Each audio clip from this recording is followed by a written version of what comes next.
pemateri kita pada pagi hari ini bernama Paula Arina. Beliau lahir di Blitar 21 Juli 1998.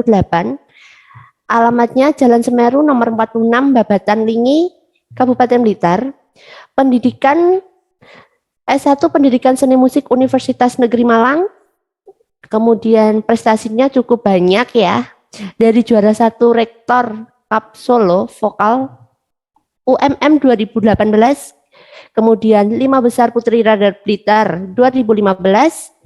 4 besar Pios Maba UM 2018, 4 besar Indonesia Mencari Bakat Malang 2019, 4 besar pemilihan vokal Solo Purwacaraka Musik Studio Malang 2018. Jadi hari ini kita akan menjelaskan tentang 7 teknik dasar vokal. Kenapa 7? Karena 7 itu merupakan dasar vokal atau sebuah fondasi untuk penyanyi. Sebelumnya kita bilang bernyanyi itu apa sih sebenarnya?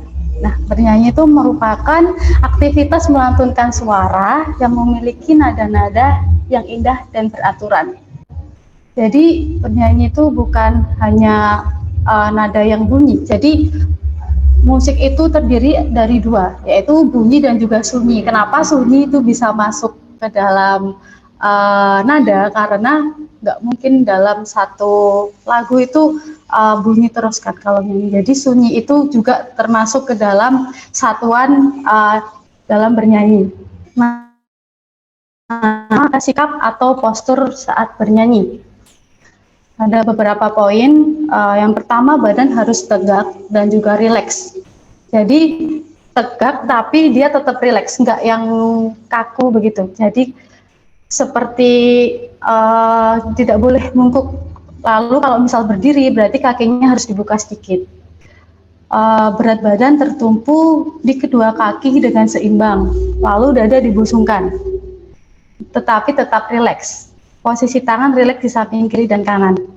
Kenapa saat bernyanyi itu harus rileks? Karena saat bernyanyi itu semua organ tubuh ikut berjalan. Jadi dari bagian diafragma, bagian perut bawah sampai ke atas, sampai ke kepala itu dia bekerja.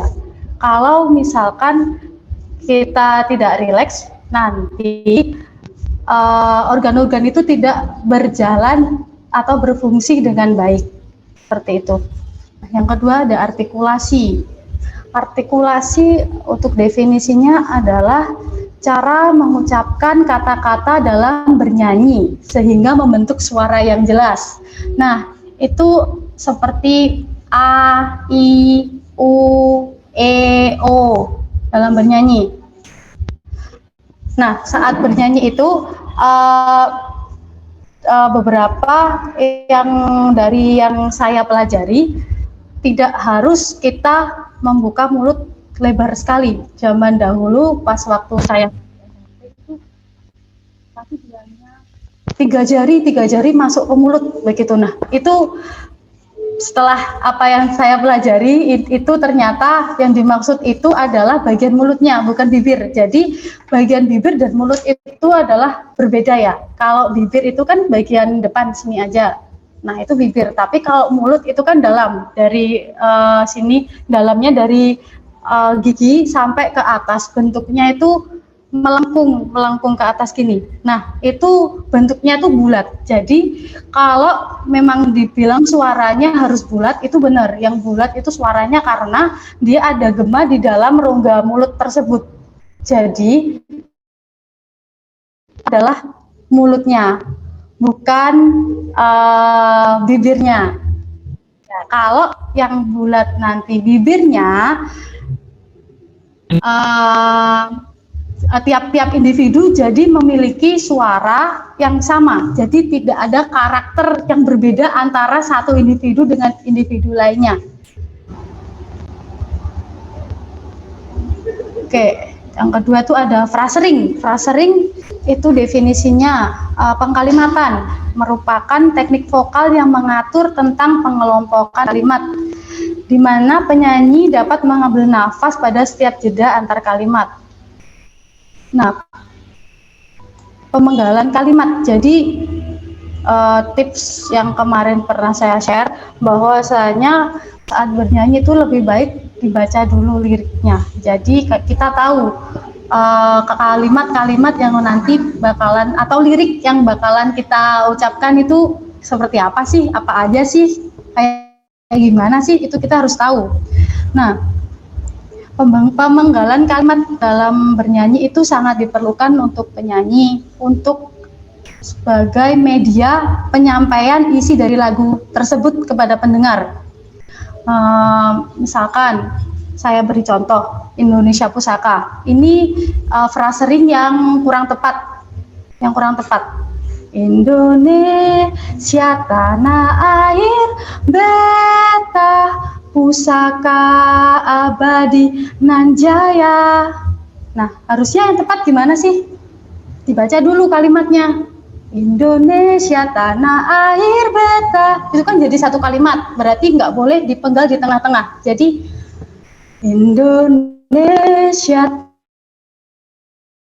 beta, ambil nafas, baru pusaka abadi nan jaya, seperti itu. Jadi kita tahu di mana kita itu harus berhenti untuk mengambil nafas, dan yang nggak boleh berhenti di situ. Nah, berikutnya ada intonasi. Untuk definisinya, intonasi adalah ketepatan suara suatu nada atau pitch. Intonasi merupakan salah satu latihan dasar yang penting bagi seorang penyanyi. Karena tanpa pembenahan intonasi atau ketepatan bunyi tiap nada, suara yang dihasilkan menjadi sumbang atau tidak merdu.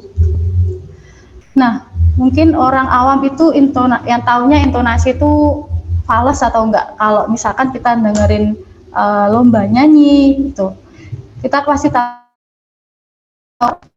nggak pas sama nada lagunya. Oh, yang ini nggak fals, suaranya udah pas. Nah, itu intonasi namanya. Nah, gimana sih cara kita latihan biar bisa intonasinya itu tepat, biar nggak fals? Nah, untuk pemula itu biasanya sering mendengarkan lagu. Jadi misalkan ada satu lagu yang kalian sukai, nah itu didengerin terus, diputer terus. Didengerin dulu, yang pertama didengerin dulu. Orangnya nyanyi sambil kalian itu dengerin nyanyi juga, tapi dalam hati, jangan diucapin dulu. Kalau udah diulangi, kalau udah dirasa bisa, diulangi minimal 3 kali. Baru nanti kalian ikut nyanyi, tetapi harus ada suara orangnya yang penyanyi tersebut. Jadi jangan langsung karaoke dulu, ya ikut orang nyanyi. Jadi musiknya diputar lagi, tapi kalian ikut nyanyi, disuarakan 3 kali gitu, minimal 3 kali. Kalau dirasa udah, oh ini udah pas nih suaraku, nah itu baru nanti pakai yang karaoke.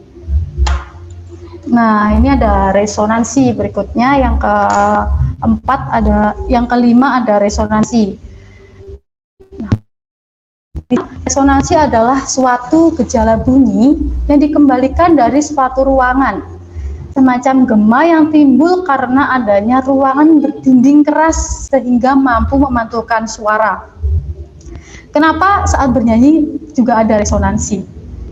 Karena seperti yang saya tadi bilang, pada artikulasi itu tadi bentuk mulut itu kan bulat, dan itu ada dindingnya. Jadi dinding dalam mulut itu kan ada bagian bawah, bagian atas, yang samping sama nanti jalan mau ke arah hidung. Nah, resonansi itu terbentuk agar ada gema. Jadi kalau bahasa penyanyinya tuh kita nyebutnya ringing. Ringing itu gema, yang kayak ada bunyi ngik seperti itu. Itu bisanya dirasain sama penyanyinya sendiri atau dari pelatih yang mengajar. Ada pernafasan. Pernafasan itu terbagi atas 3. Jadi pernafasan dalam bernyanyi itu ada 3. Yang pertama pernafasan dada, pernafasan perut, dan pernafasan diafragma.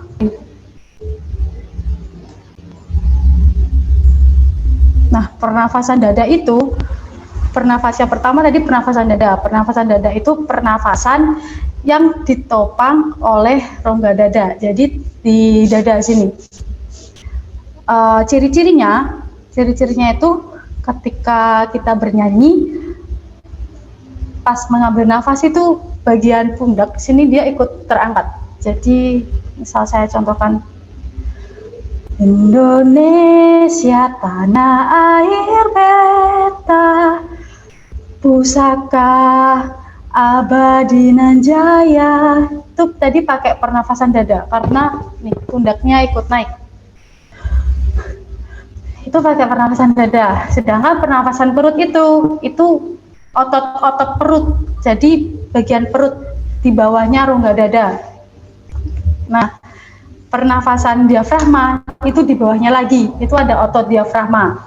Nah, pernafasan dada itu kurang efektif digunakan oleh penyanyi karena penyanyi akan mudah lelah dan tidak bisa memberikan power saat digunakan menyanyi. Jadi kayak Indonesia tanah air beta, capek. Bisa dicoba, dipraktekkan. Pasti capek banget kalau cuma pakai pernafasan dada. Nah, untuk yang efektif digunakan saat bernyanyi itu pernafasan apa sih? Nah, yang efektif digunakan saat bernyanyi itu adalah pernafasan diafragma. Karena dia itu pakai otot diafragma. Otot diafragma itu letaknya ada di bawah tulang rusuk yang memisah tubuh bagian atas dan bagian bawah. Oke, next. Nah, ada tempo dan ketukan. Nah, untuk tempo penjelas definisinya, tempo adalah tanda cepat lambatnya lagu yang harus dinyanyikan dan ditulis dalam notasi balok maupun angka. Sementara ukuran dari tempo disebut beat atau ketukan dalam 1 menit lagu dinyanyikan. Nah, cepat lambatnya lagu ini bisa diukur dengan alat yang bernama metronom measle seperti gambar ini dalam hitungan 1 menit. Ini aku mau nambah materi lagi, itu ekspresi. Ekspresi itu adalah penguasaan syair. Untuk definisinya, penguasaan syair dan lagu dengan menjiwai atau menghayati keseluruhan. Contoh ekspresi sedih dan senang pas waktu kita bernyanyi. Ada berbagai macam ekspresi dalam bernyanyi, salah satunya ekspresi itu bisa melalui mimik wajah, lalu dari bahasa tubuh dan juga pengkalimatan. Jadi nyambungnya ke yang tadi frasering.